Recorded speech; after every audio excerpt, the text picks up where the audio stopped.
கணேஷ் பாபுவை அழைக்கிறேன். அன்பின் உறவுகளே, இனிய தமிழ் சொந்தங்களே, திகட்டாத நாளில் தெல்லமுதின் சுவை கொண்ட தமிழ் அமுதை அள்ளி அள்ளி தரும் முத்தமிழ் மாமன்றத்தினருக்கும், பூகம்பமே வந்தாலும் அக்கா போட்டொடுத்து நிற்பாங்க என்று சமரசமில்லாத புன்னகைக்கு சொந்தக்காரரும் எங்கள் அன்பிற்கினிய நடுவருமான முனைவர் புனிதா பாண்டியராஜ் அவர்களுக்கும், உண்மையை மட்டுமே உறக்க சொல்லுவதற்காக மேடையில் அமைந்திருக்கும் 3 பேருக்கும், பொய் சொல்வதற்கென்றே பிறப்பெடுத்த எதிரணி பேச்சு ஆளுமைகளுக்கும், அன்பிற்கினிய கல்குறிச்சி சுவைஞர் பெருமக்களுக்கும் அன்பிற்கினிய வணக்கங்கள். நடுவர்களே, தலைப்பு மிக அருமையான தலைப்பு. மகிழ்ச்சியான வாழ்க்கை திருமணத்துக்கு முன்பா பின்பா. தம்பி நல்லா பேசுவாப்ல, அதாவது நல்லா பொய் பேசுவாப்ல. ரொம்ப நாளாவே எனக்கு தெரியும். இன்னைக்கு மேடையில பட்டவர்த்தனமா தெரிஞ்சிருச்சு. நடுவர் சொந்த வாழ்க்கையில நடந்ததுக்குள்ள அப்படியே அள்ளி எறியறாப்ல. யாருக்கு பேசுறாருன்னு தெரியல. சொல்லிட்டாப்லானே, என் வீட்டுக்காரம்மா போன் பண்ணா தம்பி பேசிக்கிட்டு இருக்கேன்னு மட்டும் சொல்லிடாங்க. ஏன்னா ஸ்பீக்கர்ல கேட்டுட்டு அங்க இருந்து கோயம்புத்தூர்ல இருந்து வண்டி காதுல அடிக்கிறது. ஏன் நடுவர்களே அந்த மாதிரி இப்படி மேடைக்கு மேல பொய்யா பேசிட்டு இருந்தா வீட்டுக்காரமா தூக்கி போட்டு தான் வெளுக்கும். உண்மை பேச தைரியம் எங்க வருது? அதே மாதிரி மேடையில மைக்கு முன்னாடிதான் பேசுவோம் வீரமா, அங்க போய் சரண்டர் ஆயிடும். வீடியோ எங்களுடைய பார்வை என்ன தெரியுமா? சரிமா சாரிமா. எங்க ஆண்கள் எல்லாம் அதான் பார்க்கலாம். அப்படிதான் நாங்க இதுவரைக்கும் குடும்பம் நடத்திட்டு வரோம். நாங்க மகிழ்ச்சியா இருப்போம். வர்ணிக்க முடியாத அளவுக்கு மகிழ்ச்சியா இருந்தாரா திருமணத்துக்கு முன்பு. மாசம் ஒரு தடவை எங்கேயாவது வண்டியை போட்டு கீழே விழுந்து எந்திரிச்சு சொல்லுவாரு நடுவர்கள் தம்பி.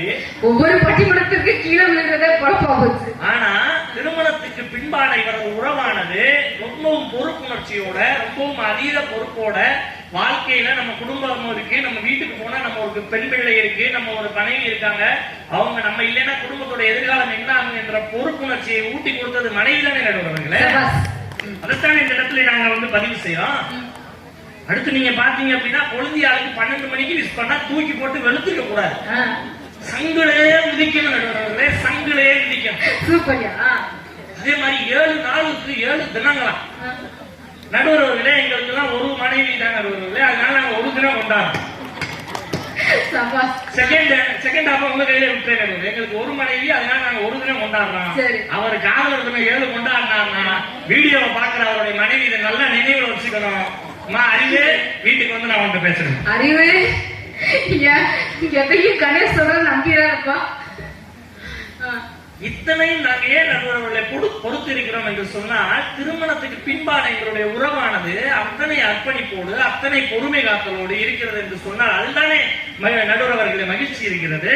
சரி, அடுத்து நீங்க பாத்தீங்க அப்படின்னா, வட்ட வட்ட பொட்டு வச்ச வத்தாத பொன் சிரிப்போடு, வட்ட பொட்டு வச்சு வத்தாத பொன் சிரிப்போடு வசவோடு இருந்தாலும் அவதான் வாழ்க்கையில் வாழ்ந்துகிட்டு இருக்க நடுவர்கள். சரி, நடுவர்களே, எங்கேயோ வேலை பார்க்கிற இடத்துல யாரோ பேர் தெரியாதவங்க, ஊர் தெரியாதவங்கள்ட்ட திட்டு வாங்குறோம், ஏசு வாங்குறோம். ஆனா எல்லாத்தையும் விட்டுட்டு நமக்காக குடும்பத்தை விட்டு, குடிய விட்டு, குளத்தை விட்டு, ஊரை விட்டு, அடையாளத்தை விட்டு நம்ம கூட இருக்கிற மனைவிக்காக இந்த சின்ன பொருத்தம் கூட இல்லாத வாழ்வு என்ன மகிழ்வு. என் பொண்டாட்டி என்ன அடிக்காம ஊர்ல உள்ள பொண்டாட்டி அடிப்பாங்க, என் பொண்டாட்டி தானே அடிச்சாச்சு. நடுவர்களே, இன்னொரு விஷயத்தை இந்த இடத்துல நான் பதிவு செய்றேன். எவ்வளவு நாள் தூக்கி போட்டு அடிப்பாலே தவிர ஏன் எதுக்கு பக்கத்து வீட்டுக்காரங்க கேட்கறது கிடையாது. இப்படிப்பட்ட மனைவி நடுவர்களே. அடுத்து திருமணம் என்பது நம்மளுடைய தமிழ் கலாச்சாரத்திலே, நம்மளுடைய பண்பாட்டிலே திருமணம் என்பது ஒரு எளிமையான நிகழ்வே கிடையாது நடுவர்களே. அது ஒரு புதிய வகை கலாச்சாரத்தின் உச்சம். ஒரு இரு மனங்கள் மட்டும் அந்த இடத்துல இணையுது, இரு குடும்பங்களுடைய கலாச்சாரம் இணையுது, இரு குடும்பங்களுடைய பண்பாடு இணையுது. உலக மொத்தத்திற்கும் தமிழ் குடும்பங்களின் திருமணங்கள் என்பது ஒரு பண்பாட்டின் உச்சம் நடுவர்களே. அடுத்து நீங்க பார்த்தோம் அப்படின்னா, ஒவ்வொருவரும் அவ்வளவு பொறுமையோட, அவ்வளவு நம்பிக்கையோட, ஒரு பொறுப்பு புரிதல். இப்ப தம்பி ஏன் இவ்வளவு தூரம் பேசுறாரு அப்படின்னா, திருமணத்திற்கு முன்பான அவருடைய மகிழ்ச்சி என்பது ஒரு பொறுப்பு இல்லாத மகிழ்ச்சி நடுவர்கள். அவருக்கு எப்பவுமே ஒரு அவுத்துட்ட மாடு மாதிரி தெரியும் நடுவர்கள். கட்டுப்பாடான மாடுதான் நிலை சேருமே தவிர, இது போன்ற கட்டுக்கடங்காததுகள் என்ன பண்ணாது அப்படின்னா ஊருக்கு அடங்காது, நாட்டுக்கு அடங்காது நடுவர்கள். கோவில் மாடுன்னு ஒண்ணு இருக்கு, அவுத்துட்ட மாடுனா கோவில் மாடாவும் இருக்கு. கோவில் மாடு கரெக்டா கோயிலுக்கு சேர்ந்து நடுவர்களே, போய் சேராது. அடுத்து பாத்தீங்கன்னா வள்ளுவர் ரொம்ப அழகா அந்த இடத்துல எடுத்து சொல்கிறார், அன்பும் மரணம் உடைத்தாய் நின் வாழ்க்கை, அன்பும் பயணம் அது என்று சொல்கிறார் என்று சொன்னால் அவ்வளவு தூரம் ஒரு பொறுமையோடு இருக்கணும் நடுவில். அன்னைக்கு ஒரு நாள் என் வீட்டுக்கார மகன் எனக்கு சரியான சண்டை. சரி, ஆம்பளை ஆச்சுல அம்மா வீட்டுக்கும் போக முடியாது, சரியான கோவம் எனக்கு. சரி, அடி கோவப்பட்டா திருப்பி 2 வாங்கணும்ல. ஓடினேன் ஓடினேன் ஓடினேன், தெருவின் மூளைக்கே ஓடினேன். தெருவின் மூளை, ஆமா, அது முட்டுச்சந்து. முட்டுச்சந்து திருப்பி வீட்டுக்கே வந்துட்டு எனக்கு. எப்படி இந்த கல்குறிச்சியில இந்த நம்ம கோவில் இருந்து அந்த தெரு அந்த தூரம் இருக்கும், அந்த தூரம் இருக்கும். சரி, வீட்டுக்கே திருப்பி வந்துட்டேன். இருந்தாலும் நடுவர்களோட ஒரு 1/2 மணி நேரத்துல என்னுடைய மனைவியானவள் மூஞ்சி தூக்கிட்டு உட்கார, சாப்பிட்டு போய் மூஞ்சி தூக்கிட்டு உட்காரு. இதுதானே நடுவர்களே மகிழ்ச்சி. எவ்வளவு பிரச்சனைகள் வந்த போதும் என்னுடைய உணவின் மீதும் என்னுடைய உடலின் மீதும் என்னுடைய சிந்தனையின் மீதும் அவ்வளவு அக்கறை எடுக்கிறாள் என்று சொன்னால் அதுதானே எங்களுக்கு மகிழ்ச்சி இருக்கிறது என்று நான் சொல்கிறோம். அடுத்து நீங்க பாத்தீங்கன்னா இது முடிவு நடுவர்களே டிவியில ஒரு பாட்டு, என்ன பாட்டு? சொல்ல முடியாத காதலும் சொல்லில் அடங்காத நேசமும் என்ன முடியாத வார்த்தையும் உன்னிடத்தில் தோன்றுதே நீதானே கொஞ்சாதி நானே முன் சரிபாதி என்று சொல்கிறேன் என்று சொன்னால் எவ்வளவு காயங்கள் ஏற்பட்ட போதும் எவ்வளவு சட்டை சச்சரவுகள் வந்த போதும் வீட்டில் இருக்கிற மனைவியானவள் தாங்குகிறார் நடுவர்களே. இது போதாதா? எனக்கு என்னை மட்டும் தாங்கியது இல்லாமல் அவள் என்னுடைய குடும்பத்தையும் அவளுடைய குடும்பமாக பாதிக்கிறார் நடுவர்களே. சரி, நீங்க சொன்ன மாதிரி 3 மாசம் நான் NCC ட்ரைனிங்காக மத்திய பிரதேசம் போன அந்த சூழலில் கூட நான் ஒரு மகனாக வீட்டிலிருந்து என்ன செய்வேனோ அத்தனை வேலையும் என்னுடைய மனைவியானவள் வீட்டிலிருந்து செய்கிறார் என்று சொன்னால் அத்தனையும் அன்புதானே நடுவர்களே. அடுத்து நீங்க பாத்தீங்க அப்படின்னா நானே என் மனைவி ஒரு விசேஷத்துக்கு போயிருந்தோம், ஒரு கல்யாணத்துக்கு போயிருந்தோம். கல்யாணத்துக்கு போகும்போது நம்ம பொதுவாகவே சாப்பாடு வைக்கிறவங்களோட பேர் நம்மளுக்கு தெரியாது. அண்ணே சாம்பார் வைக்கிறவங்கள அண்ணே கூட்டு, அண்ணே பொரியல், அவங்க பேர் நம்மளுக்கு தெரியாது. அண்ணே இட்லி, அண்ணே அவளு, அண்ணே பொங்கல். பொங்கலை விட்டுறாங்க, பொங்கல் ரொம்ப அருமையா. அடுத்து நீங்க பாத்தீங்க அப்படின்னா அப்படி கூப்பிட்டு இருந்தோம். திடீர்னு எங்க வீட்டுல வந்து எங்க வீட்டு வாசல்ல தெருவுல விளக்குமாறு வைக்கிற அக்கா வந்துச்சு. சரி, என் மனைவி வாசல்ல உட்காந்து பூ கட்டிக்கிட்டு. விளக்குமாறு இல்ல, அது பெருக்குமாறு. பெருக்குமாறு. அந்த என் மனைவி வந்து அந்த அக்காவை, அக்கா இங்க வாங்க, விளக்குமாறு விளக்குமாறு அப்படின்னு ஆமா, பின்னாடி பார்த்தா கண்ணாடி. ஒரு பேராசிரியரை பார்த்து வீட்டுக்கு எங்க பேராசிரியர் சூப்பர், பின்னாடி பார்த்தா கண்ணாடி. அப்ப நான் இப்ப மட்டும் உங்க வீட்டுக்காரம்மா உங்களை விளக்குமாறு சொன்னத வகுப்பு மாணவங்களா பார்த்திருந்தாங்கன்னா உங்க வீட்டுக்காரம்மாக்கு கல்குச்சி முக்குல வெங்கலத்துல வச்சிருப்பாங்கப்பா. இருக்கட்டும் நடுவர்களே, அவங்களும் தெரிஞ்சுக்கட்டும். அடுத்து நீங்க பாத்தீங்க அப்படின்னா பணி செல்கிற ஒவ்வொரு பெண்ணும் தன்னுடைய குடும்பத்தினுடைய பேக்கப் இல்லாம, தன்னுடைய வீட்டினுடைய மக்களுடைய பேக்கப் இல்லாம கண்டிப்பான முறையில பணி செல்ல முடியாது. நீங்க சொல்லுங்க நடுவர்களே, மகிழ்ச்சியான வாழ்க்கை திருமணத்துக்கு முன்பா பின்பா? முன்புதான், ஆனா பின்புதான். ரைட் நடுவர்களே, உஷாராயிருக்கீங்க. ரைட். அடுத்து கவிஞர் மகுடேஸ்வரனுடைய கவிதை ஒன்று இந்த இடத்துல எனக்கு நினைவுக்கு வருகிறது நடுவர்களே. உன் சிசுவின் கழிவல்ல முகம் சுளிக்காதவன் வேண்டுமெனில் எனக்கு எழுது. உன் சிசுவின் கழிவல்ல முகம் சுளிக்காதவன் வேண்டுமெனில் எனக்கு எழுது என்கிறான் என்று சொன்னால் இதை விட அருமையாக தன்னுடைய காதலை ஒரு மனைவியிடத்துல எப்படி வெளிப்படுத்த முடியும் நடுவர்களே. அடுத்து நீங்க பாத்தீங்கன்னா என்னுடைய குழந்தையானவள் திருமணத்துக்கு பின்பானது என்னுடைய குழந்தை உடை அணிந்து கொண்டு ஒரு நாளும் கண்ணாடியில் போய் பார்த்தது. என்னுடைய பெண் குழந்தையானவள் உடை அணிந்து கொண்டு ஒரு நாளும் கண்ணாடியில் போய் பார்த்ததில்லை. அப்பா எப்படி இருக்கு என்று உடை அணிந்தவுடன் என்னுடன் ஓடி வருகிறான் என்று சொன்னால் இந்த மகிழ்ச்சியை அவர்களால் பெற முடியுமா? அடுத்து நீங்க பாத்தீங்கன்னா நடுவர்களே, இப்ப நாங்க எங்களுடைய முடிச்சிருக்கேன் நீங்க எவ்வளவு லாங் வேணா ஒரே அடிச்சுட்டு 2 பேரும் பேண்ட் போட்டுருக்க நடுவர்களே. பின்புன்னு சொல்றவங்க முன்புன்னு சொல்றவங்க 2 பேரும் வேட்டி கட்டிருக்காங்க. ஏன் தெரியுமா நடுவர்களே? இந்த பேண்ட்டுக்கு பின்னாடி இந்த ஒரு கதை இருக்கா? ஆமா நடுவர்களே, ஏன்னா பேண்ட் வந்து ஈஸியா துவைச்சிடறாங்க நடுவர்களே. வேஷ்டி துவைக்கிறது ரொம்ப ரொம்ப கஷ்டம். அது வெள்ளை வேஷ்டி 6 மணில இருந்து கட்டிருக்காங்க நடுவர்களே. எவ்வளவு அழுக்கு சரி நீங்களே பாருங்க. அழுக்கே இல்ல, அழுக்கு வேஷ்டி வெள்ளை வேட்டி கட்டிக்க படிச்சுட்டு இருக்கீங்க நடுவர்களே. நீங்க ஆபீஸ்ல இருந்து ஒன் சைடா பேசிக்கிட்டே இருக்கீங்க. இந்த கூட்டத்துக்கு முன்னாடி நான் பதிவு வைக்கிறேன். ரிசல்ட் வரும்போது இதை பத்தி நான் பின்பு பேசுறேன். அடுத்து பாத்தீங்க அப்படின்னா என்னுடைய மனைவி என்னுடைய மகள் வரும்போது எனக்கு ரொம்ப அருமையான ஒரு பாடல் ஒண்ணு நினைவுக்கு வரும். நீ தூங்கும் போது நெற்றி மீது முத்தங்கள் வைக்கணும், போர்வைகள் போட்டி போகாமல் தாட்டி நான் காவல் காக்கணும், எல்லோரும் தூங்கும் நேரம் நீயும் நானும் மௌனத்தில் பேசணும். அரரிரரோ, அரரிரரோ, அரரிரரோ என்று என் மகள் வந்து என் இடத்துல கேட்கும் போது அவ்வளவு மகிழ்ச்சியாக இருக்கும் நடுவர்களே. இறுதியாக நான் இப்படி கூறி நிறைவு செய்கிறேன். என்னை குழந்தையாக்கியது என் தாய் தந்தை, என்னை குழந்தையாக்கியது என் தாய் தந்தை, என்னை ஆணாக்கியது எனது நண்பர்கள், என்னை மனிதன் ஆக்கியது என் மனைவிதான் என்று கூறி நல்ல ஒரு வாய்ப்புக்கு நன்றி பாராட்டி விடைபெறுகிறேன். நன்றி. கணேஷ் பாபு அவர்கள் மிக சிறப்பாக பேசியிருக்கிறாரு. என்ன மனைவியை அடிப்பதெல்லாம் ஒரு காரணத்தோடு தான் அடிப்பான். மனைவியின் கண்டிப்பு அது குடும்பத்தின் முன்னேற்றம், அதற்காகத்தான் திருமணத்திற்கு பின்புள்ள வாழ்க்கை தான் ஒரு மனிதருக்கு மகிழ்ச்சியாக இருக்கும், அதுவே மரியாதையும் தரும் என்று சொல்லியிருக்கிறார். இவர் சொன்னதற்கு மிக சரியாக பதில் கொடுத்திருக்கிறார். அதை விட உங்களது ரசிப்பு என்பது மிக மிக எங்களுக்கு மகிழ்ச்சியும் நெகிழ்ச்சியும் அளிக்கிறது. ஒரு ஊருக்கு பேச போயிருந்தோம்.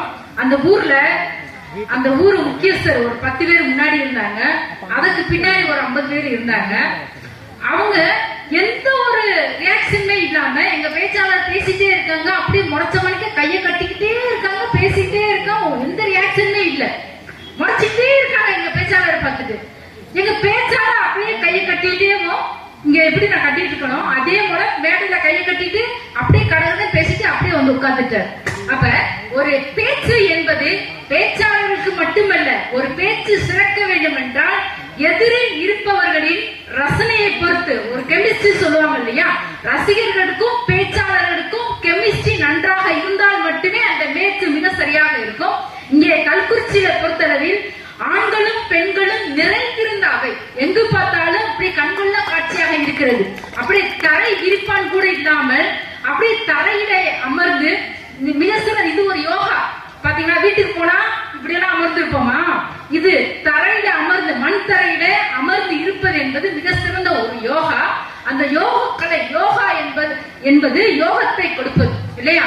அப்ப மிக சிறந்த ரசிகர்கள், அற்புதமா இருக்கு. உங்க இங்க பட்டிமன்றம் பேச்சாளர்கள் மணி அடிக்க அவங்க பேசிட்டே இருக்காங்க. அதுக்கு காரணம் உங்க பேச்சாளருடைய ஆக்கமும் ஊக்கமும். இதை தொடர்ந்து கொடுத்துட்டே இருங்க.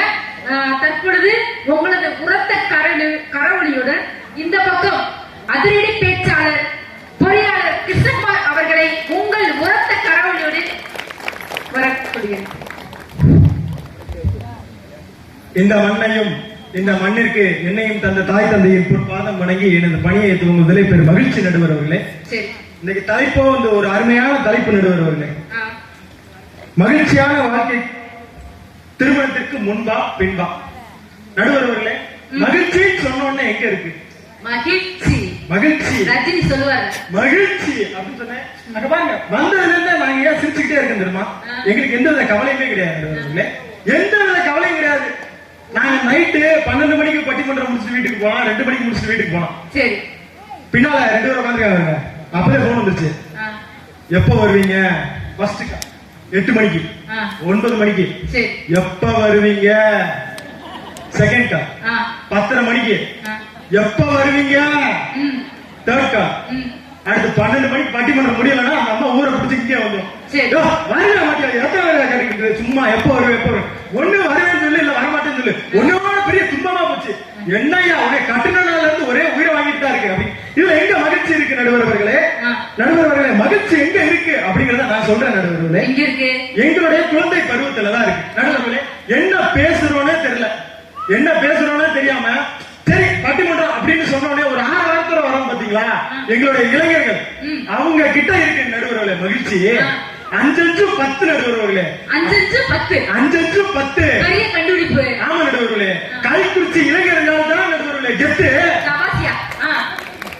கல்குறிச்சி இளைஞர்கள் கெத்து. ஆமா, சிங்கத்தை கொஞ்ச முடியாது, சிங்கத்தை கொஞ்ச முடியாது. கல்குறி இளைஞர்களின் அன்பை உலகத்திலே மிச்ச முடியாது. இளைஞர் ஒரு இளைஞர் எந்திரிச்சு போறாங்க. அப்படி நடுவர் அவர்களே, எல்லாமே திருமணத்திற்கு முன்புதான். திருமணத்திற்கு பின்பு மகிழ்ச்சி எங்க இருக்கு? ஒன்றும் கிடையாது. நடுவர் அவர்களே, திருமணத்திற்கு முன்பு ஏன் மகிழ்ச்சி அப்படிங்கறத சொல்ற நடுவர்களே, வாழ்க்கையினுடைய பாடங்களை நாங்கள் கற்றுக்கொண்டிருக்கிறோம் நடுவர்களே. ஆகையால்தான் நாங்க மகிழ்ச்சின்னு பேசுறோம். என்னையா நீங்க கத்துக்கிட்டீங்க அப்படின்னு கேட்கலாம் நடுவர்களே. இவ்வளவு நேரம் நம்ம கணேசன் பேசினாரு, மூச்சை கொடுத்து மனைவிதான் செஞ்சாங்க, ஏன்னா வீட்டுக்கு தான் நடுவர்கள் போன, வேற வழி கிடையாது. அதனால எல்லாமே பேசுவாங்க நடுவர்களே. என்ன சொல்றாரு, என் மனைவி எனக்கு அதை கொடுத்தா இதை கொடுத்தா, வீட்டுக்கு போய் டெய்லி தோசை அவர் தான் கொடுத்தாரு. இதுல என்ன மகிழ்ச்சி இருக்கு, தோசை கல்லதான் நம்ம துடைக்குது, இவர் டெய்லி மாவு எடுத்து ஊத்தி தோசையை தான் சுடுறாரு. தோசையை சுட்டுட்டு இங்க வந்து நமக்கு சந்தோஷம் இருக்கு அப்படின்னு. நடுவர்களே மெயினா ஒரே ஒரு பாயிண்ட் மறந்துட்டேன். என்ன பண்ணா, இவர் காதல் பருவத்துல எங்க இவர் ஊரு மதுரையில இருக்கு, சரி இவர் ஊரு மதுரையில இருக்கு, அல்வா வாங்குறதுக்கு திருநெல்வேலி போறாரு. எப்படியே 2 வண்டியை கடந்து வாங்கிட்டு திருநெல்வேலி போறாரு. ஆனா திருமணத்திற்கு பின்பு மனுஷன் கால் எடுத்து காலவாசலுக்கு கூட வைக்க மாட்டோம். அப்போ இதுல இருந்தே தெரியல வீட்டுல எவ்வளவு ரூல்ஸ் அண்ட் ரெகுலேஷன் இருக்குன்னு. அதுல தோசை எப்படி தெரியுமா சொல்றாரு, பாக்கியலட்சுமி சீரியல் பார்த்து, ஆமா முதல் தோசை பாக்கியலட்சுமி சீரியல் ஆரம்பிக்கும் போது ஊத்துறாரு மாவை, ஊத்துறாரு. அடுத்து திருப்பி போடுறது எப்ப பாத்தீங்கன்னா அந்த இடைவேளையில திருப்பி போடுறது. கரெக்ட் நடுவர்களே. அடுத்து 2வது விளம்பரத்துல அந்த தோசை எடுக்கிறது. ஆக மொத்தம் அந்த தோசைய வீட்டுக்காரமாக போடும்போது கருகி போயிடும். அதுக்கப்புறம் இவர் ஒண்ணு போடுவாரு, அவங்க வீட்டுக்காரமா இவங்களுக்கு ஒண்ணு போடும், அதுதான் பூசை. தோசை கேட்டாருன்னா அவருக்கு பூசை தான் நடுவர்களே. அதே மாதிரி என்ன சொல்றாரு, நாங்கெல்லாம் வேட்டி கட்டிட்டு வந்துட்டோம் நடுவர்களே. தமிழனுடைய பாரம்பரியத்தையும் கலாச்சாரத்தையும் கொடுக்கிறதே என்னுடைய திருமணத்துக்கு முன்புதான் நடுவர்களே. இப்படி ஒரு பட்டிமன்றத்துல வந்து பேசுறோம் அப்படின்னா, இந்த ஊர்ல ஒருத்த பட்டிமன்றத்துல பேசிட்டாயா, அவன் என்னமா பேசுறான், சும்மா நொறுக்கிட்டாயா அப்படின்னு சொல்றது திருமணத்துக்கு முன்புதான் சொல்லுவாங்க. ஆமா ஒரு வயசான பேசுறாரு, ஒரு தாத்தா மாதிரி இருந்தா அப்படின்னு சொல்லிட்டு போயிடுவாங்க நடுவர்களே. எங்களுடைய இளைஞர் பருவத்துல ஒரே ஒரு உதாரணத்தை சொல்லத்தான் நடுவர்களே, ஒரே ஒரு உதாரணத்தை சொல்றேன்.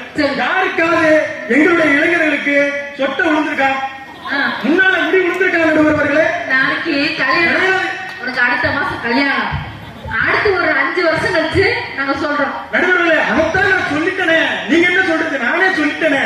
அதாவது திருமணம் முடிஞ்சா எனக்கு இஎம்ஐ வந்துடும், ஹார்ட் அட்டாக் வந்துடும், பிபி வந்துடும், சுகர் வந்துடும், எல்லாம் வந்ததுக்கு அப்புறம் முடி விழுந்தா என்ன உலக என்ன நடுவர்களே. அதைத்தானே நான் சொல்றேன் நடுவர்களே. என் ஃப்ரெண்டுக்கு இப்ப ரீசெண்டா கல்யாணம் முடிஞ்சு நடுவர்களே, மதுரையில ரொம்ப பிரம்மாண்டமா கல்யாணம். அவன் டெய்லியும் சும்மா கார்ல ஹைஃபையா பறப்பான். என்னடா மாப்பிள்ள மாமனார் ரொம்ப கொடுத்து வச்சாரா, எங்கடா அவர் கொடுத்து வச்சாரு, ப்ராடக்ட என்கிட்ட வித்துட்டாரு, திருப்பி அவர்கிட்ட ப்ராடக்ட கொடுக்கவும் இல்ல, ரீப்ளேஸ்மெண்ட் வாரண்டி இல்லைன்ட்டாரு. என்ன செய்ய நடுவர்களே? அப்படிப்பட்ட சூழ்நிலையில எங்களுடைய இளைஞர்கள் வந்து வாழ்ந்துட்டு இருக்காங்க நடுவர்களே. அதாவது கன்னியாதானம் செஞ்சு குடிக்கும் போதே அவர் நினைச்சிட்டாரு, பாவனி என்ன பாடுபட போறியோ அப்படின்னு சொல்லிட்டு. அதே மாதிரி திருமணம் முடிக்கும் போது ஐயர் ஒரு விஷயம் சொல்லுவாரு, பொண்ணை நல்லா பாத்துக்கோங்க, பொண்ணை நல்லா பாத்துக்கோங்க அப்படிப்பாரு. இப்பெல்லாம் மாறிடுச்சு நடுவுல, எல்லா வீட்லயும் பையனை சொன்ன, என் பையனை நல்லா பாத்துக்கம்மா, என் பையனை நல்லா பாத்துக்க, ஏன்னா டெய்லி அவர் தானே அடி வாங்குறாரு. இப்ப எங்க பொண்ணுங்களை அடிக்கிறாங்க, பசங்களெல்லாம் எல்லாம் தூக்கி போட்டு வெளுவெளு நெழுக்கிறாங்க நடுவர்களே. எங்களுடைய மகிழ்ச்சி எங்க இருக்கு அப்படின்னு சொல்ற நடுவர்களே. எங்களுக்கு எப்போ எங்கெல்லாம் எங்களுடைய சுதந்திரம் இருக்குது அப்படின்னா திருமணத்திற்கு முன்பு நடுவர்களே. சரி, ஜாலியா ஹைஃபியா நினைச்சோம்னா நினைச்ச இடத்துக்கு போகக்கூடிய சூழ்நிலை எங்க இருக்கு அப்படின்னா திருமணத்துக்கு முன்புதான். நான் நினைச்ச நேரத்துக்கு வீட்டுக்கு போலாம், நான் நினைச்ச நேரத்துக்கு காலேஜ் போலாம், நான் நினைச்ச நேரத்துக்கு என் ஃப்ரெண்டோட பார்ட்டிக்கு போலாம். இதெல்லாம் எங்க இருக்கு? இப்ப நடு ரோட்ல 4 பேர் போவீங்க, 4 பேர் சேர்ந்து போவீங்க, நம்ம காவல்துறை எஸ்ஐ எனக்கு வருவாரு, டேய் நில்லுங்கடா 4 பேர் எங்கடா போறீங்கன்னு கேட்பாரு. இதே இது அந்த கல்குறிச்சியில எங்க அக்காவும் அந்த மாமாவும் பைக்ல போறான்னா வச்சிருக்கிற பேட்டரி கட்டை விட்டு ஏமா இருட்டுல பாட்டு போகுமா அப்படின்னு கையில பேட்டரி கட்டு எங்கிட்ட என்ன சொல்லுவாங்க தெரியுமா, பத்திரமா போன தம்பி வீட்டுக்கு போயிட்டு எனக்கு போன் அடி முடிஞ்சு போச்சு. இப்படித்தான் எங்களுக்கு நீங்க சரியா பார்க்கல நடுவர்களே. அதே மாதிரி எங்களுடைய கனவுகளையும் லட்சியங்களையும் நோக்கி கொண்டு நாங்கள் திருமணத்திற்கு முன்பு இந்த உலகத்துல நாங்கள் எங்களுடைய குடும்பத்திற்காக உழைக்கிறோம் அப்படின்னா அது திருமணத்திற்காக முன்பு மட்டும்தான் நடுவர், திருமணத்துக்கு பின்பு கிடையாது. ஏன் அப்படி சொல்றோம்? திருமணத்திற்கு முன்பு அம்மா சொல்ற விஷயத்தை எல்லாம் கேட்போம்.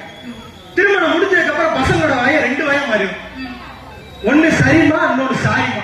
இத கத்துக்கிட்டாங்கன்னா வாழ்க்கையில படிச்சுக்குவாங்க, இல்லன்னா சோழி முடிச்சு நடுவுல. சரி, அம்மா கிட்ட சரிமானும் பொண்டாட்டி கிட்ட சாரிமானும் சொன்னாங்க வாழ்க்கையை நடத்த முடியும். வாழ்க்கையின் தார மந்திரம் கல்குறிச்சி கும்பாபிஷேகத்தை முன்னிட்டு வாழ்க்கையை வாழ்வதற்கு 2 தாரக மந்திரங்கள் இன்று உரைக்கப்படுகின்றன. ஒன்று சரிமா, இன்னொன்று சாரிமா. நடுவர்களே. அதே மாதிரி சயின்டிபிக் ரீதியா ஒரே ஒரு விஷயம் நடுவர்களே, கை தட்டுறவங்களுக்கு சுகரே வராத நடுவர்களே.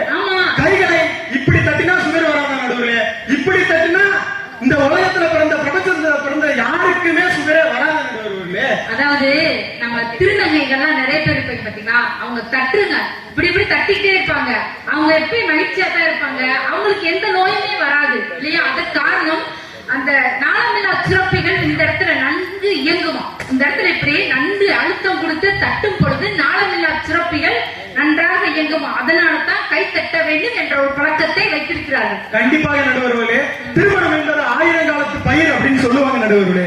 திருமணத்திற்கு முந்தைய வாழ்க்கை பூந்தோட்டமே அப்படின்னு நான் சொல்றேன் நடுவர்களே. நடுவர்களே, இன்னைக்கு நம்ம இந்த ஊர்கள்ல கல்குறிச்சியில பாத்தீங்கன்னா எல்லாமே பெரியவர்கள் தான் உட்காந்துருக்காங்க. ஆனா இவங்களுடைய ஒரு குழந்தை பருவத்தை எடுத்து பாத்துக்கிறோம். எல்லாமே எப்படிப்பா பெரியவங்க, அந்த ஒரு கூட்டம் நிறைய உடனே மெஜாரிட்டி என்ன இருக்கு, நம்ம பசங்களுக்கு என்ன பேசணும் கை தட்டுவாங்க, நம்ம பெரியவங்க கிட்ட எப்படி பேசணும் அப்படி பேசினா கை தட்டுவாங்க நடுவர்களே.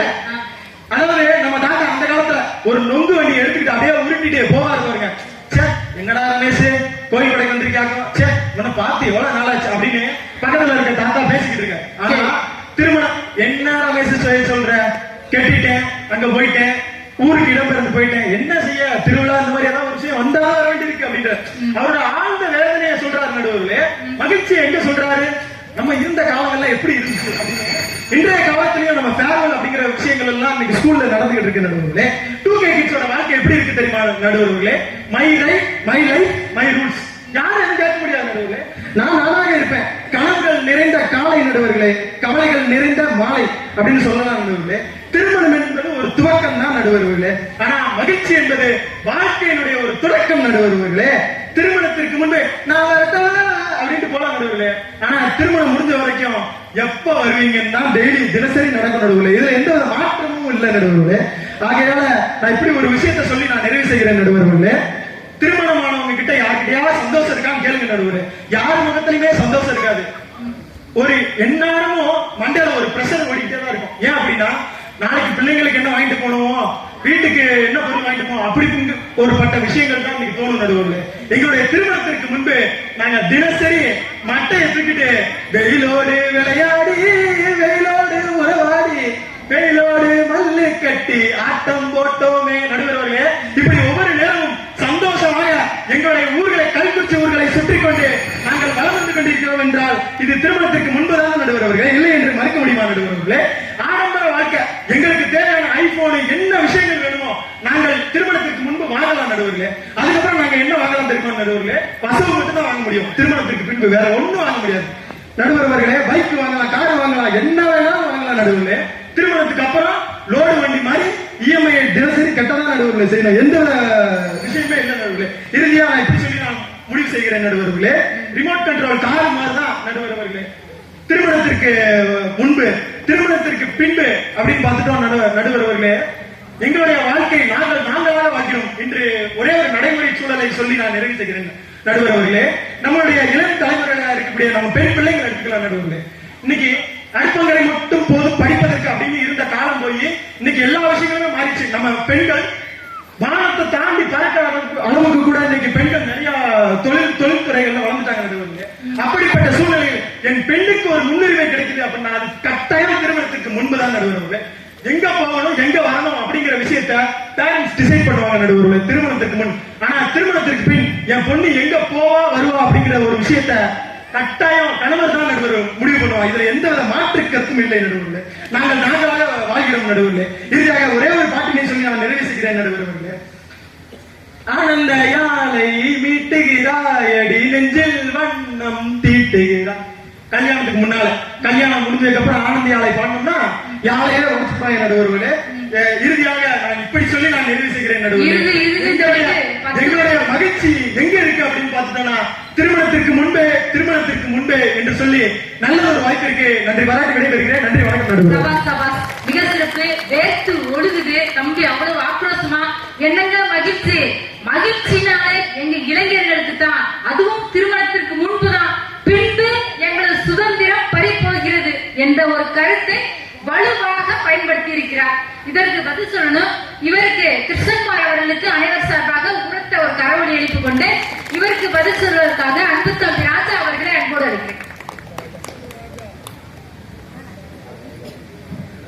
அன்னை தமிழை வணங்கி நடுவர் உள்ளிட்ட உங்கள் அத்துணை பேரையும் வணங்கி மகிழ்கின்றேன். எதிரில இருக்கிறவங்க சொல்றாங்க நாங்க மகிழ்ச்சியா இருக்கோம் மகிழ்ச்சியா இருக்கோம் மகிழ்ச்சியா இருக்கோம்னு. நான் கேட்கறேன், தெரியாம தான் கேட்கிறேன். எப்படி மகிழ்ச்சியா இருக்கீங்க நீங்க? எப்படி மகிழ்ச்சி? திருமணத்துக்கு முன்னாடி நாங்க மகிழ்ச்சியா இருக்கேன், விதவிதமா முடிவெட்டுறதும் வீட்டுக்கு வராம ஊசுத்துறதும் மகிழ்ச்சியா இல்ல கேட்கிறேன். பாரு, என்னைக்காவது ஒரு நாள் அந்த திருமணத்துக்கு உட்பட்ட காலத்துல நேரத்துக்கு வீட்டுக்கு வந்திருக்காங்க. இப்படித்தான் ஒரு இளைஞனுடைய ஒரு தந்தை அவருடைய நண்பர் சந்திக்கிறாரு. நடுவர்களே, அவர் சந்திச்சு பார்த்து கேட்கிறாரு, என்னப்பா உன் பிள்ளைய ஆளவே பார்க்க முடியலையே அப்படி கேட்கிறாரு. உடனே அவர் சொல்றாரு, ஆமாப்பா எதுவும் பெரிய கம்பெனில வேலை பார்க்கறாங்க கேட்கிறாரு. ஆமாப்பா எந்த கம்பெனில அப்படின்றாரு. அவர் ஆப்பிள் அப்படின்றாரு. ஆப்பிளா? பெரிய கம்பெனி ஆச்சு, அவ்வளவு பெரிய கம்பெனி, என்ன வேலை பார்க்கறேன், அதை ஆரஞ்சா மாத்திரேன் அப்படின்னு. அப்படியா? ஆப்பிள் ஆரஞ்சா மாத்திர வேலையா? அப்படி என்ன வேலைப்பா அப்படின்றாரு. காலையில போற வந்த ஆப்பிளோட சாயங்காலம் ஆரஞ்சு ஆயிரம் வரைக்கும் வீட்டுக்கு வர்றது கிடையாது. அப்படிப்பட்ட வேலையா பண்ண போப்போ, நீ வேற காலையில போன தூக்கிட்டு போறவங்க சாயங்காலம் இருக்கிறப்பதான் வீட்டுக்கு வர்றேன். கேட்டா மகிழ்ச்சி. இதுதான் மகிழ்ச்சியா நடுவர் அவர்களே. நடுவர் அவர்களே, இன்றைக்கு திருமணமாக இளைஞர் ரெண்டே விஷயம் போதும். இன்னைக்கு கேட்போம், ரெண்டே விஷயம். ஒண்ணு பைக்கு, இன்னொன்னு லைஃப். பைக்கு, இன்னொன்னு லைஃப். உண்மையா இல்லையா? இந்த ரெண்டு விஷயம் இருந்தா போதும் நடுவர் அவர்களே. ரீல்ஸ் போட்டு கிடைக்கக்கூடிய மகிழ்ச்சி எல்லாம் மகிழ்ச்சி இல்லைங்க, வாழ்க்கையோடைய ரியல்ஸ் சொல்லுங்க. ரியல்ஸ் கிடைக்கக்கூடிய மகிழ்ச்சி இருக்கக்கூடிய மகிழ்ச்சி தான் மகிழ்ச்சின்னு சொல்றோம். அவங்க ஏத்துக்கல, இல்ல ரீல்ஸ் தான் அப்படின்னு ரீலா விட்டுக்கிட்டு இருக்காங்க. சரியா நடுவர் அவர்களே? இப்படிதான் நடுவர் அவர்களே, ஒரு நாள் நான் கோயிலுக்கு போயிருந்தேன். கோயிலுக்கு போனா அங்க ஒரு 2 திருமணமாகாத இளைஞர்கள் மேல இருக்கக்கூடிய பெல்ல அண்ணாந்து பாத்துக்கிட்டேன். ரொம்ப நேரமா பாத்துக்கிட்டேன், கொஞ்ச நேரம் பாக்கல, ரொம்ப நேரம் பார்த்தேன். என்னப்பா அப்படின்னு கேட்டேன். ஒண்ணு இல்லனே, இந்த பெல்ல இவ்வளவு தூரத்துல கட்டி வச்சிருக்காங்க, எப்படி சப்ஸ்கிரைப் பண்றேன்னு கேக்குறாங்க நடுவர் அவர்களே. சப்ஸ்கிரைப் எப்படி சப்ஸ்கிரைப் பார்த்தா நமக்கு தெரியும், செல்போன்ல அதனால அழுத்தி பழக்கப்பட்டு போச்சு. எப்ப பார்த்தாலும் எல்லா பெல்பட்டனுமே கோவில் மணி கூட பெல்பட்டன் மாதிரி தெரியக்கூடிய காலம் தான் திருமணத்துக்கு முற்பட்ட காலம் நடுவர்களே. கேட்டா மகிழ்ச்சி, நாங்க மகிழ்ச்சியா இருக்கோம். ஆனா அதே கோயில் இருக்கக்கூடிய அந்த கணவன் மனைவியை பாருங்க, அந்த கணவன் மனைவி இருக்கக்கூடிய மகிழ்ச்சியை பாருங்க. அதை பார்க்கறதுக்கு 1000 கண்ணு வேணும் நடுவர்களே, 1000 கண்ணு வேணும். டீ சாப்பிடுறதுக்கு 40 கிலோமீட்டர் பைக் எடுத்துருப்பாங்க நடுவர்களே. டீ சாப்பிடுறதுக்கு 10:30 டீ வரும் சொன்னாங்க. வந்துடும், கொஞ்சம் வெயிட் பண்ணணும் போல. டீ இப்பதான் கோயிச்சுட்டு இருக்கு நடுவர்களே. டீ தூள் போட்டிருக்காங்க, கொதிக்கிறது கொஞ்சம் லேட், டிகாஷன் இறங்குறது கொஞ்சம் லேட்டா இருக்கு. இவன் டீ சாப்பிடுறதுக்கு 40 கிலோமீட்டர் பைக் எடுத்துட்டு போறான். வண்டி எடுத்தா போதும், ஒரே சவுண்ட் அப்படி கேக்குது. பக்கத்துல தெருவுல பக்கத்துல 10 நாள் தெரிச்சு ஓடுது, எப்பா கிளம்பிட்டாங்களப்பா அப்படின்னு. அந்த அளவுக்கு இருக்கு நடுவர்களே. அப்படிதான் நம்மளால வண்டி எடுத்தேன். வண்டி எடுத்தேன்னு பக்கத்து விட்டு கிளம்பி, எப்பா எங்கப்பா போறா அப்படின்னு கேட்டுச்சு. இந்த ஆள் டீ கிடைக்கு அப்படின்னா உடனே என்னை அப்படியே தர்மாஸ்பத்திரியில இறக்கி விட்டுரு அப்படின்னா. இறக்கி விட்டா ஏறி பாக்குற அந்த கிளம்பி ஏற முடியல. ஏன்னா பார்த்தா அந்த பைக்கு பழனி படிக்கட்டு மாதிரி இருக்கு நடுவர்களே. பின்னாடி உட்கார்ந்து இருக்கவன் கீழே இருக்கவன் ஏதாவது பேசணும் அப்படின்னா போன் போட்டு தான் பேசுறேன். என்னப்பா வண்டி எங்க போய்கிட்டு இருக்கு அப்படின்னு சொல்லி உடனே என்ன சொல்றாரு, ஆஸ்பத்திரிக்கு வேற வழி கிடையாது, நேர ஆஸ்பத்திரிக்கு தான் போகணும். சரியா? அது விடுப்பா, அந்த சத்தம் பயங்கரமான ஆம்புலன்ஸ் சத்தம் வச்சிருக்காங்க போல அந்த பைக்ல. தெரியுங்கப்பா, அந்த கேட்டா அதோட விலையை கேட்டா நம்மள மயங்கி விழுந்துரும். 12 லட்சமா அந்த பைக்கு. 12 லட்சத்தை எப்படி வாங்கி கொடுக்குறான்னு தெரியல. வீட்டுல காசு பணத்தை வச்சுக்கிட்டு என்ன பண்ணன்னு தெரியாம பைக் 12 லட்சம் போட்டு வாங்கி கொடுக்குறாங்க பிள்ளைங்களுக்கு. இப்ப அந்த கிளவி வேற வழி கிடையாது. இப்ப அந்த கிளவி ஏறி ஆஸ்பத்திரி போய் தான் நடுவர்களே. உடனே பக்கத்து வீட்டுல இருந்து கோக்காடி தூக்கிட்டு வேற வழி கோக்காடியை தூக்கிட்டு வச்சு அப்படி ஸ்டெப் வச்சு ஏறி அந்த பைக்ல ஏறி உட்காருது. ஏறி உட்கார்ந்தோடனே இன்னும் ஒரே திருக்கு பைக்ல அப்படி 100 கிலோமீட்டர் 80 10 80 100 கிடையாது. ஒரு எடுத்தடப்பே 100 பார்த்தா எருமாடு குறுக்க வந்துச்சு நடுவர்களே. என்ன செய்ய பட்டத்து ஒரு பிரேக் சதக்கு நமக்கு கிளவி வானத்துல அப்படியே டைவர் ஸ்கைல பறக்குது நடுவர்களே. பறந்த என்ன செய்யுது, ஐயோ அவன் சொல்றான், ஐயோப்பா கிளவிய மறந்துட்டே கிளவி போய்கிட்டு தம்பி அப்படியே பார்த்து மறந்து போய்கிட்டே இருக்கு. பக்கத்துல தவுண்டு நேரம் அங்க சீட்டு காலியா இருக்கு. அந்த சீட்ல போய் லேட் ஆயிட்டு நீ பதறாம வா, நான் போய்கிட்டே இருக்கேன் அப்படின்னு. சரியா? இப்படி இருக்கு. இந்த கேட்டா மகிழ்ச்சி அப்படின்னு சொல்றீங்க. ஆமா, அப்படியே கிளம்பி போன பின்னாடி அவன் வண்டி நிப்பாட்டல, வண்டியை கூட்டுறான். 100ல போனவன் 101 பத்தல 102 பத்தல 103 104 107 வரைக்கும் போயிடுச்சு நடுவர்களே. பட்டாசு அடி என்னன்னு பார்த்தா பணமா முட்டி பாதியில் கொஞ்சிக்கிட்டு நடுவர்களே.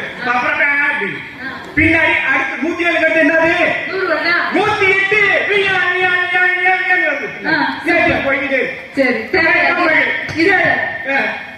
அதாவது 100ல போயிட்டு 108ல வர கேட்டா மகிழ்ச்சி நடுவர்களே. இந்த கூட்டம் இதெல்லாம் மகிழ்ச்சி. கேட்டா மகிழ்ச்சி. நம்ம தம்பி சொன்னார் கிருஷ்ணகுமார், 12 மணின்னு பார்க்க மாட்டோம், எந்த மணியா இருந்தாலும் நாங்க வீட்டுக்கே போக மாட்டோம். உண்மைதான். அது கோவில் மணியா இருந்தாலும் சரி, கோவில் மணியா இருந்தாலும் சரி, செல்லு மணியா இருந்தாலும் சரி, எந்த மணியா இருந்தாலும் 12 மணி வரைக்கும் விடுறது கிடையாது. அடுத்து பார்த்தோம்னா அந்த 12 மணிக்கு பகல்ல 12 மணிக்கு பிரியாணி சாப்பிடுறது நம்ம கேட்டுப்போம். 12 மணி பிரியாணி. இப்ப என்ன பேஷன் அப்படின்னா நைட்டு 12 மணிக்கு பிரியாணி சாப்பிடுறதா பேஷன் நடுவுல. நைட்டு 12 மணிக்கு நம்ம கிருஷ்ணகுமார் போன் போடுற வெங்கடேசனுக்கு போனை போட்டு, என்ன வெங்கடேசன் எப்படி இருக்க அப்படி பிரியாணி சாப்பிட போமா அப்படின்னு அவர் தூக்கத்துல தடை பாக்குறாரு. எங்க போன் அடிக்குது, போனை காணாம தடை பாக்குறாரு. ஏதோ தூக்கத்தை எடுத்து வச்சு ஹலோ அப்படின்றாரு. சரியா கேட்கல, போன்ல கேட்கல. உடனே கொஞ்சம் தூரம் மேல ஏறி ஏதோ டவர் ப்ராப்ளம் போல. இப்ப அடிக்கடி இந்த டவர் ப்ராப்ளம் வருது. சரியா ரிலையன்ஸ் வோடாஃபோன் டவர் ப்ராப்ளம். உடனே போன் எடுத்துக்கிட்டு மாடிக்கு போறாரு. ஹலோ கேட்கல. அடுத்து திருப்பி டவருக்கு மேல ஏறிட்டாரு. ஹலோ கேட்கல. சரியா கேட்டா என்னன்னு பார்த்தா போனுக்கு பதிலா டிவி ரிமோட் தூக்கி வச்சு பேசிட்டு இருக்காரு. கேட்டா மகிழ்ச்சி. என்ன விளையாட்டு பண்ணிட்டு இருக்கீங்க? மகிழ்ச்சி. அவங்க மகிழ்ச்சி. இப்படி டிவி ரிமோட்டை தூக்கி வச்சு பேசுறதெல்லாம் மகிழ்ச்சின்னா என்னத்த சொல்ல நடுவர்களே. இப்படி எல்லாம் போய்கிட்டு இருக்கக்கூடிய அந்த இளைஞர்களை இந்த மாதிரி பெரியவர்கள் எல்லாம் பார்த்து என்னப்பா இந்த மாதிரி பண்றீங்களேப்பா அப்படின்னு கேட்டா அதுக்கு ஒரு பாட்டு போறோம் நடுவர்களே.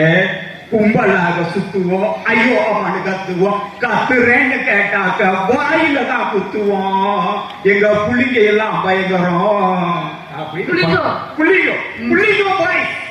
இந்த புள்ளிங்கோ பாய்ஸ் பேர அந்த பாட்டிலே பாருங்க, புள்ளிங்க எல்லாம் பயங்கரம். அந்த பயங்கரமான புள்ளிங்க எல்லாம் பார்த்து நாங்க பயந்து போய் உடனே ஊர்ல இருக்க பெரியவங்க சொல்றாங்க, இவனுக்கு காலகாலத்துல ஒரு கால் கட்ட போடுப்பா அப்படின்னு சொல்றாங்க. காரணம் என்ன? அந்த கால் கட்ட போட்ட பின்னாடிதான் இவன் மகிழ்ச்சியாக ஒழுங்காக இருப்பேன் அப்படின்னு சொல்றாங்க. அடுத்து பாருங்க, அதுல இந்த வருஷம் தீபாவளிக்கு நம்ம தமிழ்நாடு அரசோட வருமானம், ஒரு நாள் தீபாவளியோட வருமானம் எப்பயுமே இல்லாத அளவுக்கு வரலாற்றிலேயே முதல் முறையாக 510 கோடிக்கு வித்திருக்கு. 510 கோடிக்கு வருவாய் வித்திருக்கு. அதெல்லாம் யாருனால? நம்ம கிருஷ்ணகுமார் மாதிரி இளைஞர்களால வித்திருக்குன்னு புள்ளி வரைஞ்சது. இப்படி இருக்கக்கூடிய இளைஞர்கள்ல நம்ம வீட்டுல பொண்ணு பார்க்க ஆரம்பிச்சாங்க. இப்ப கிருஷ்ணகுமாருக்கு தம்பிக்கு பொண்ணு பார்க்க ஆரம்பிச்சாங்க. பாத்துட்டாரு பாருங்க, பொண்ணு பார்க்க ஆரம்பிச்ச உடனே தெரிஞ்சிச்சுன்னா அது வரைக்கும் நட்டமா இருந்த முடியெல்லாம் படுத்து பாத்துக்கீங்க. உண்மையா இல்லையா? உண்மையில கை கட்டுங்க. இல்ல கை கட்ட உண்மையா இல்லையா? என்ன சொல்ல வர்றாங்கன்னா மக்களே என்ன சொல்ல வர்றாங்கன்னா, கிருஷ்ணகுமாரு நல்லா அஜித் மாதிரி சூர்யா மாதிரி அப்படி இருக்கிற முடி ராஜா மாதிரி இப்படி ஆயிருந்து சொல்ல வர. செதுக்கிறவர்களே திருமணத்துக்கு பின் எங்கள் மனைவி எங்களுடைய மனைவியை நீங்க திருமணம் முடிச்சு பாருங்க, உங்களை அப்படியே கொஞ்சம் கொஞ்சமா செதுக்கி எடுப்பாங்க. இப்படிதான் எடுத்தாங்க ஒவ்வொரு வருஷத்துக்கு செதுக்க. இப்ப கொஞ்சம் செதுக்க கொஞ்சம் இருக்கு, இன்னும் மிச்சத்துக்கு செதுக்க. செலவு கம்மி பாருங்க. என்ன வைக்க வேண்டியதில்லை, சாமான் தேவையில்லை, முடி வெட்டுறதுக்கு காசு கொடுக்க வேண்டியதில்லை. மகிழ்ச்சி. இப்ப வாரத்துக்கு பள்ளிக்கூட பசங்களுக்கு முடி வெட்டுறதுக்கு 100 ரூபாய் பார்க்கலாம். 100 ரூபாய் வாரம் 100 ரூபாய், மாசத்துல 400 ரூபாய் ஆகுது. உண்மை. இப்ப அந்த செலவு எங்களுக்கு இல்லை. செலவு கம்மி. செலவு கம்மியான மகிழ்ச்சி. அதாவது மனைவி சிக்கனத்தை உங்க முடியல காட்டுறோம். அப்படி செதுக்கி எடுத்திருக்காங்க. நம்ம செலவு கம்மினா 10,000 வருஷத்துல 3 படம் எடுத்துக்கோம். ஆமா, அது கேட்ட மகிழ்ச்சி. நடுவர்கள் இப்படிதான் வீட்டுல அந்த பெண் பார்க்கிறார்கள், தனக்கு பெண் பார்க்கிறார்கள் தெரிஞ்சோடனே அப்படி எல்லாம் மறைஞ்சும் கொஞ்சம் கொஞ்சமா மறைய ஆரம்பிக்கும். அப்படியே ஆள் வந்து அஜித் குமார் மாதிரி மாறி. சரியா நடுவர்களே? அடுத்து எந்த ஒரு விஷயம் தெரிஞ்சுக்கணும் நடுவர்களே, எந்த நிலையில் ஒரு பெண்ணானவள் இந்த உலகில் மதிக்கப்படுகிறாள் என்று கேட்டால் தாய் என்ற நிலையில் தான் அந்த பெண்ணானவள் மதிக்கப்படுகிறாள். அந்த தாய் என்ற நிலை எதற்கு பின் ஏற்படுகிறது என்றுதான் நான் கேட்கிறேன்.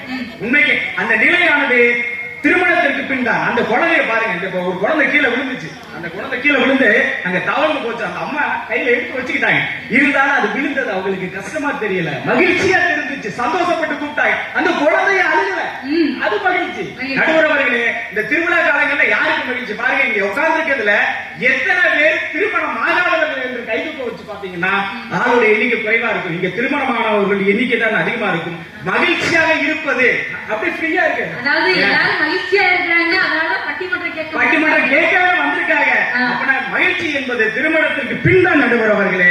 பாத்தீங்கன்னா இந்த திருவிழா காலங்கள்ல இந்த திருவிழா கடைகள்லாம் இருக்கும். பாத்தீங்கன்னா ரொம்ப ஜெகஜோதியா இருக்கு. இப்ப நீங்க கடையில ஒரு 2 நிமிஷம் அந்த திருவிழா கடைக்கு அந்த குழந்தைய அவங்க அப்பா தூக்கிட்டு போவார். தூக்கிட்டு போனோடனே அந்த அப்பா அந்த சின்ன குழந்தைய வச்சிருக்கவங்களுக்கு தான் தெரியும். அந்த குழந்தை ஒன்னொன்னா கேட்கும். பலூனை கேட்கும். எடுத்துக்கோ பிபி எடுத்துக்கோ, கார் எடுத்துக்கோ, ஏரோப்ளேன் எடுத்துக்கோ. அப்படியே எல்லாத்தையும் அள்ளி வீட்டுக்கு கொண்டு ஒரு நடுவுல வீட்டுக்கு நடுவுல போட்டோடனே அந்த வீட்டு நடுவுல ஒரு தாத்தா, அந்த குழந்தையோட தாத்தா படுத்து கிடப்பாரு. குண்டோட படுத்து கிடப்பாரு. அந்த தாத்தா மாதிரி படுத்து கிடப்பாரு நடுவர்களே. அந்த குழந்தை அந்த தாத்தா பார்த்து கேட்கும், தாத்தா நான் உடைய இந்த லாரிய வச்சு ஏத்தவா அப்படின்னு கேட்கும். உடனே அந்த தாத்தா சொல்லுவாரு, ஏத்து பேராண்டி, நீ ஏத்துறதுக்கு தானே இந்த உசுறு இன்னும் நிலைச்சிருக்கு அப்படின்னு சொல்லுவாரு. அப்ப அதை பார்த்து அந்த அம்மா கை தட்டுவாங்க, அந்த அப்பா கை தட்டுவாங்க. அந்த மகிழ்ச்சி உங்களுக்கு கிடைக்குமா? உங்க வீட்டுல இருக்க கல்வியை தூக்கி வச்சுட்டு கல்வி பண்ணி நாங்க ஏத்தவா அப்படின்னு கேட்பீங்களா? இவங்க ஏத்துறாங்க நடுவர்களே. அன்னைக்கு அப்படிதான் ஒரு பைக்ல ஒரு வண்டி போய்கிட்டு இருந்துச்சு. இடையில ஒரு கிளவி குறுக்க வந்துருச்சு. அந்த பாவம் அந்த கிளவிக்கு காது கேட்காது நடுவர்களே. உடனே பிரேக் பிடிக்கல. ஆறு கழிச்சு பாக்குற காது கேட்கல. வேற என்ன செய்யறது? ஒரே கிளவியோட பல்ஸ் 16 அடி தாண்டி போயிடுச்சு நடுவர்களே. இவன் கீழே விழுந்து நினைக்கான். அலோலம் கேட்குது. என்னடா இவ்வளவு கீழே விழுந்தானே அலோலம் கேட்குது அப்படின்னு போய் பக்கத்துல போய் பார்த்தா போன்ல பேசிட்டு நடுவர்களே. அது வரைக்கும் போன்ல கால் கட்டாவே இல்லை. கீழே விழுந்து பார்த்தா அவனுக்கு கட்டாயிடுச்சு.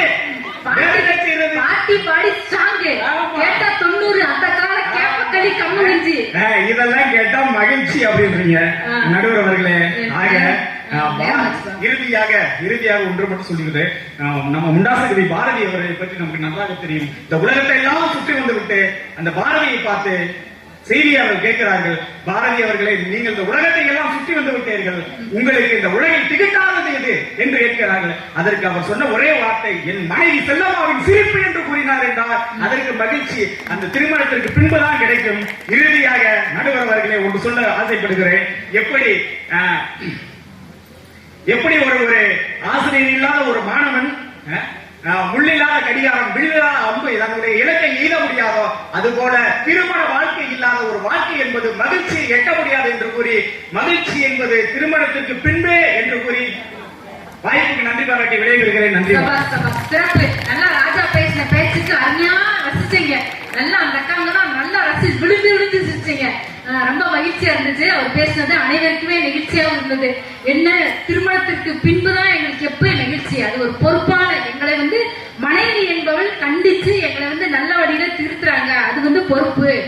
இவங்க என்ன சொல்றாங்க, சாதாரணமா 100 போறது 108 வர்றது, அந்த பைக் ஸ்டாண்ட்ல முக்காளியப்பா கோக்காளிய வச்சு ஏறுறது, அதெல்லாம் ஒரு பொழப்பா அப்படின்னு கேட்கிறாரு. அது இன்னும் உண்மைதான் தெரியுது. ராஜா அவர்களுக்கு உங்களது உரத்த கரவொலி இருக்குமாறு அன்போடு கேட்டுக்கொண்டு தற்பொழுது இந்த பக்கம் இந்த அணியின் நிறைவு பேச்சாளர் ஆசிரியர் ஸ்னேகா அவர்களை அன்போடு அழைக்கிறேன். பின் குறிப்பு சரியாக 10 மணித்துளிகளில் முடித்து வெல்ல வேண்டும்.